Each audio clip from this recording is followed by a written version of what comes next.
Hi everyone! Welcome to another episode of FQ and Tuhan, and we have a special guest, Mr. Victor Anastasio Hello. of Intellectualwal. Yeah. Ano ba yung walwal? Intellectual pero walwal din. Sige nga, can you remind me, ano na nga ba yung meaning ng walwal? Yan, para sa mga Gen Z and... Gen Z na ba yun? Hindi, actually, millennial term siya. Walwal means? Nagwawala. Okay. Ayun, walwal. So parang inaano mo, parang intellectual pero walwal. Oo. Ganun, ang drama. Saktong balance lang na matalino at hindi masyado. So for example, we're seeing each other for the first time, you know. And then I say, "Oh, what do you do, Victor?" Anong sagot mo dun?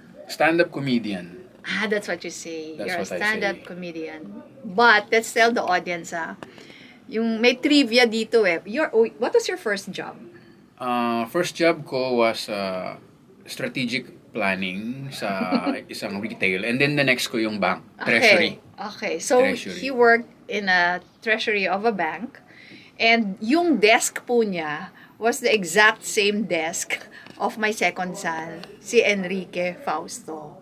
So, di ba? Small world. Small world. Kaya tuwan-tuwa kami nun because when we saw your stint, di ba meron siyang, ano na nga ba yan, Anton? Yung Manulife commercial. Oo, tawan-tawa kami doon. Yung kasama yung dad. Oo, yung merong drama. Totoo yun, ano? Siyempre exaggerated. Exaggerated. Kasi dun sa kwentong yun, yung mom ko discouraging. Pero in real life, encouraging din naman siya. Okay. So yun yung reaction niya nung nakita niya yung ad na yun. Pero siyempre, some liberties have to be made for storytelling. Yeah. They're both very supportive. May greeting card pa nga siyang binigay sa akin nun na parang pursue your interests, yung mga ganun. No. So you are Supportive the sila pareho. pang-ilan sa pamilya? Pangalawa kami. Pangalawa ako out of Out four. of 4. Mm-mm. Okay, second out of 4. And then, gaano mo katagal na nag-try ka ng corporate, no? You graduated from Ateneo in 2021. Ay, Kami Gen Z eh. Hindi totohanan na, no? 2009. 2009. Okay. Nag-try lang ako ng Dalawa? 2 years. Okay. 2 jobs, 2 years. 2 jobs. Hindi And ako tumatagal na. Sige, what made you say na, ay, hindi na, ito na talaga, I'm going to follow my ikigai. Nakikita ko kasi yung lifestyle ng parents ko na pumapasok sila ng anytime day. Hindi naman anytime, pero doktor sila eh. So, hindi Okay. sila 9 to 5. Both of them? Both of them. Mm-mm. So, hindi sila 9 to 5. Technically, may nag-o-off sila. Wala silang official leave. Oo. Kumbaga, kung nakita ko na akong doktor, self-employed, medyo kontrolado yung oras. Alright. So that's an appeal to you? Yes. So ako noon, I guess kanya-kanya, no? Yung iba gusto stability, which nami-miss ko rin sa corporate. Yeah. Pero ako gusto ko yung college ako na minsan umaga yung pasok mo, minsan hapon. Yun yung na-enjoy ko sa college. So sabi gusto ko ganyan yung buhay ko na hindi siya each day. Routine. Oo. Okay. Gusto ko walwal yun. So parang, pero kailan ka nag-umpisa magpatawa? Were you already doing that in college? Yes, college. Third year college ako nag-start. Anong ginagawa mo? Meron kasing contest nun sa Lafapalooza, yung cable channel. Okay. So, inimbita ako dun ng friend ko. And then, na-enjoy ko siya. And Ah. then, college pa lang ako, nagpo-perform na kami sa bars. Oh, okay. So, estudyante ako, nagpapatawa ako ng mga yuppies. Mm. Yun.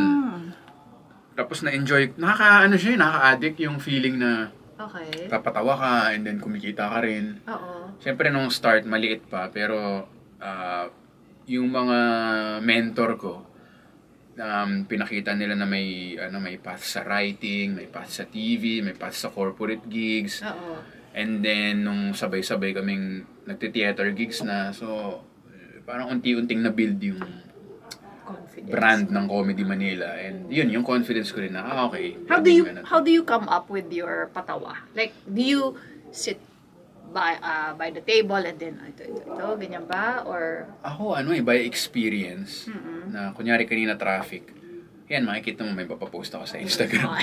ganon. Parang yung negative experiences ko, ginagawa ko na lang into something positive, which is magpatawa yung mga tao. Oo. Si Chris Rock, I heard, Yun, no? he would really, kumbaga, experiment his skit sa mga maliliit na audience. Do you do anything similar to that? Na subukan ko nga ito. Click ba to or sasabog ba to sa akin? May ganun ka ba? Oo, yung group namin, yung Comedy Manila, meron kaming open mics every Tuesday. Puntahan nyo na lang, comedymanila.ph/shows. So, may open mic kami every Tuesday sa Wicked Dogs BGC. Doon kami nagtetest ng new material.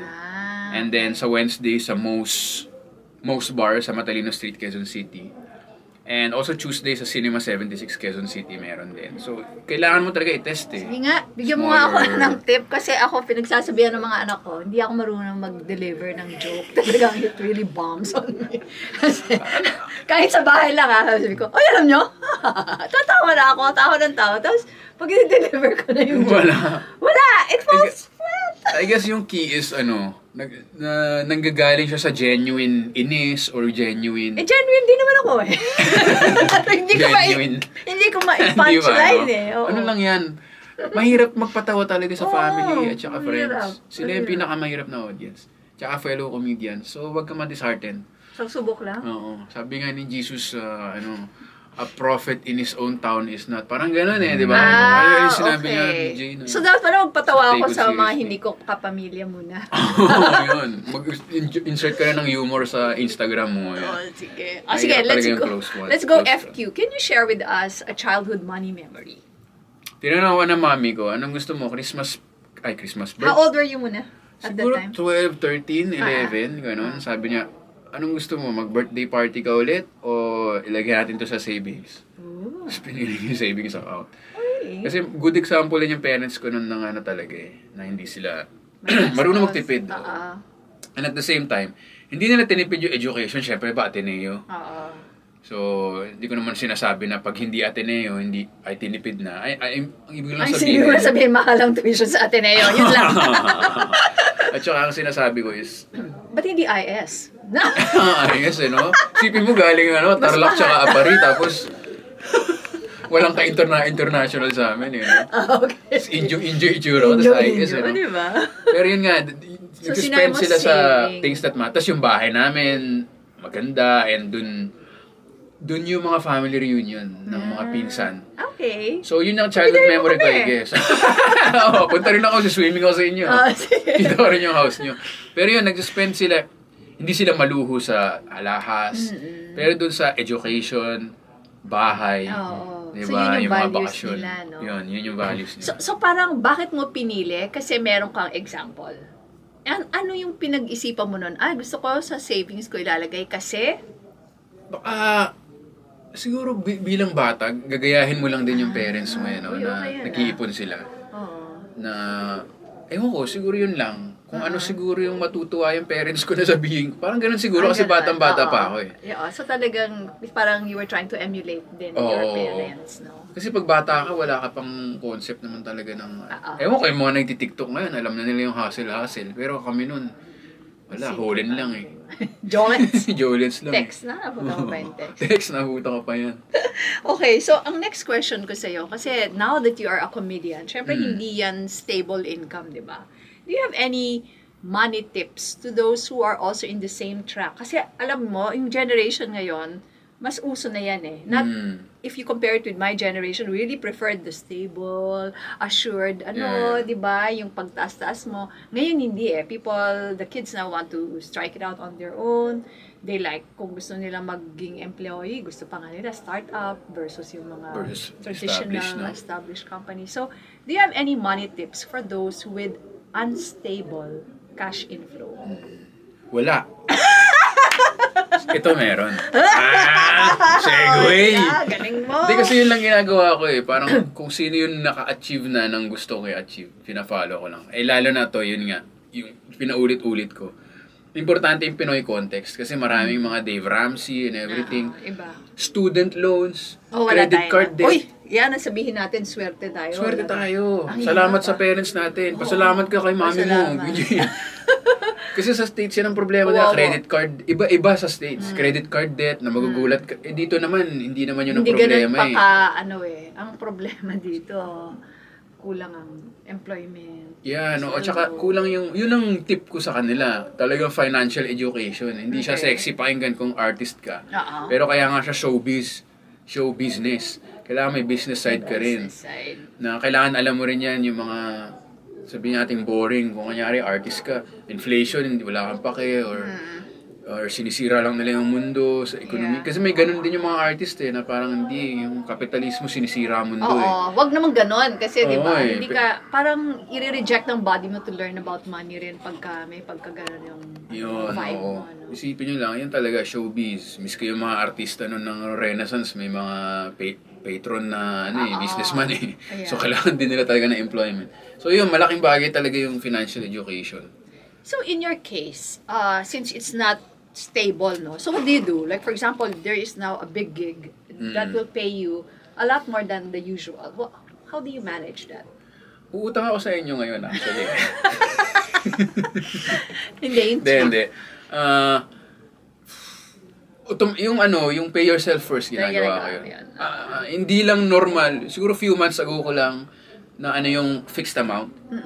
Pero pag may malaki, doon agad. Na para kampante na ako na okay, pwede ko nang gastusin to. Unahin mo na yun para yung natira, yun na yun. Hindi na ako mawawalan yun na yung pwede. Kailangan talaga lalo pag artist ka kasi may months talaga na wala, di ba? Wala talaga, pwede literal. Wala, Oo. So, kailangan mo talaga mag-ipon. Para kang squirrel na nag-ipon ng acorn. Okay. Or langgam. Kasi wala tayong squirrel dito Diba? Masyado nga naman. Actually, yung langgam, they're very, intelligent. They have a society with hierarchy. Oo.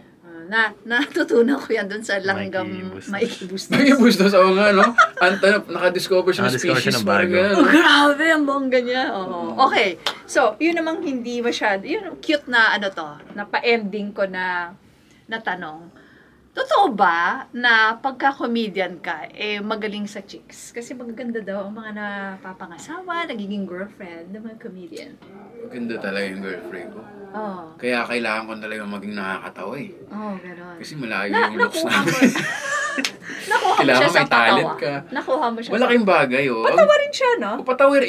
Yun ang rare na... Na babaeng magandang patawa? Oo. Sabi ko, ginijoke ko pa siya noon, syempre, nung nililigawan ko na. Oo, mahirap talaga yung mga attractive at funny at katulad natin. So naniwala siya. Swerte na naniwala naman siya. Yun nga, sabi nila sa joke, pagka tumatawa raw, nakapikit. Kaya tapatawa ko ng patawa para mag-focus dun sa personality ko. So it's true, It's true. Do you notice that among your friends who are, kahit na hindi sila comedian, but they're very humorous? Yes, napansin ko Oo. Kumisan, ang ganda ng ang ganda ng girlfriend. Yan ang talaga blessing. Kasi may mga God-given blessings tayo Oo. Kaya rin siguro umalis ako sa corporate, no? Kasi, yan, maganda yung nakuha kong girlfriend at makakatawa rin. Ayan. Okay, so any parting message to our viewers? Sana hindi na maging tabu yung money lalo na sa relationship. Yes. Girlfriend, mag-asawa. Number one cause of kaya pinag-uusapan namin ng girlfriend ko lagi yan. Yeah, so you take the test together. Yan, take a test together. Pero no copying. So yun, sana hindi siya maging tabu na parte nga ng wealth ng Pilipinas yung individual So, puro na tayo reklamo na ang hirap ng bansa natin, pero tayo mismo, wala namang alam how the economy Dapat works. tayo yumaman na individually para makatulong ka rin, di ba? Yep. Yun. So, kaya matakot. Fun yan, fun. Okay, so with that, I would like to thank you for joining us in this episode. And this has been Rose Press Fausto wishing you all a high FQ. Bye! Thanks, Victor! Thank you. Paano ba to? Dalawa yun, Kakaiba. Thank you! Yun.